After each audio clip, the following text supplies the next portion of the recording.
Hello, everybody. Welcome. I'm so excited that you're here today.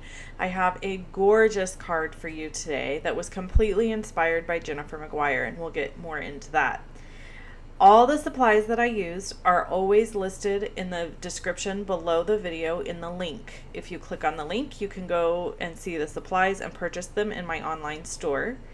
But first I'm going to show you what they are. So I have a bunch of Whisper White cardstock, a scrap piece here, one that's cut at 5.5 by 4.25 and a 4.25 by 11.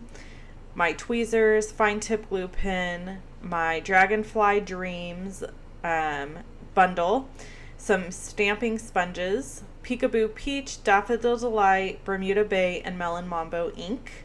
And I'm going to do some beautiful ink blending for you today. Ink blending is probably one of my top favorite techniques because it has such a wow effect looking at it, and it's really simple to do, but there are a few tips you should know. So I'm going to tell you those. When I do ink blending, I use Stampin' sponges that I've cut into 4. So they come in a big round sponge, and then I cut them in half twice. You can see here I've obviously sped the video up really fast. I wish I could move this fast. I would like rule the world or something. But anyway, I am blending the inks one at a time. I'm starting with my red tone, which is Melon Mambo. It's pink, but it is in the red tone family. I'm moving to my orange tone, which is peach, Peekaboo Peach, then the yellow, then the blue. This is rainbow order. Even though I don't have every rainbow color happening here, it is in rainbow order. I don't know if you know this little tip, but there's a thing called Roy G. Biv. And it's like the name of a guy, which is the representation of the rainbow colors. So it's red, orange, yellow, green, blue, indigo, and violet. And so that's how I choose in making my colors come together. And then also I wanted to just share this fabulous tip I learned from Laura Basson. When you ink blend, one of the biggest mistakes that I made is that I would push really hard into the paper trying to like get the ink to go in there. Well, when you do that, it creates a really uneven color. If you will just lightly touch your ink to the paper on your sponge or your whatever you're using to blend ink, it will go on so smooth. And instead of worrying about getting it really dark right at first, you just slowly add more layers of color. So that's my tip for you on ink blending. Now I'm going to use the Dragonfly Dreams Thinlet set, and I'm using the biggest dragonfly to cut out the dragonfly. And you can see I threw a little bumblebee in the bottom of there.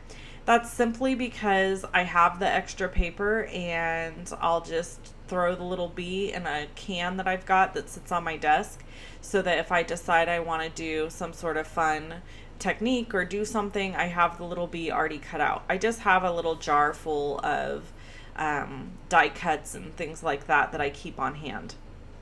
I'm using my fine tip glue pen to go over this dragonfly and add all the glue. Definitely important to glue down the outsides of this dragonfly for the technique that I'm doing.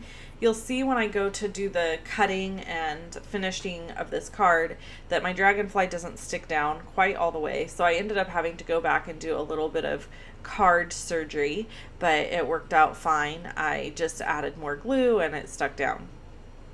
So I love the fine tip glue pen. It is fantastic. You can get this from Stampin UP, and it just works wonderfully. You saw that I did some splattering with water earlier. That just removed a little bit of the color from that background to give it a little more detail and interest and add a little texture. So now I'm going to do the fun part of this card, and this is the part that I learned from Jennifer McGuire watching her videos. She is fantastic. She is not a Stampin UP demonstrator. She's just a card maker extraordinaire, and I love watching her videos. She gives the best techniques and tips and information, and she's so thorough in explaining everything. She's just one of my favorite people to watch. So I'm lining my cardstock up at the 1-inch mark, and I am trimming away above and below the dragonfly in a straight line. And then I'm going to flip the card over and I'm going to line it up at the 1-inch mark again and do the same thing. I'm going to trim from the bottom of the dragonfly's wings down and then from the top of the dragonfly wings down. So I'm not cutting through the dragonfly at all when I'm doing this. I'm just cutting the paper on either side to make sure I have a nice straight line. Then I'm going to go in with my paper snips and I'm going to cut all around the edges of the dragonfly wings. Again, I've sped the video up here because it takes a long time to fussy cut, and especially when you're trying to be super careful.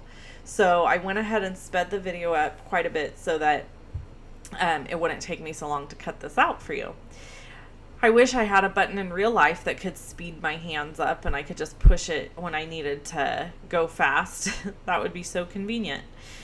So I'm trimming away the sides. Now Jennifer McGuire's was a little bit different. She situated her die cut down in the lower left hand corner of her card and just sliced off one side. But I thought this dragonfly is so large that it would be beautiful to have its wings coming out on both sides. Now the cool part of this technique is that because I've used a die that is kind of intricate and has a bunch of like see-through holes basically, you can see there that you can see the ink blending through the dragonfly wings, and it matches the ink blending that is on either side of the dragonfly. I added foam strip adhesive because I wanted to pop this up away from my Whisper White cardstock. I love clean and simple cards. They just speak to my soul. It's who I am. I love them. So I'm not adding a sentiment or anything to this card, but I'm going to show you all these other cards that I've created using this technique. I did happy birthday on those first two, and then the rest of these I left blank. And you can see here I added a little bit of sponging background there.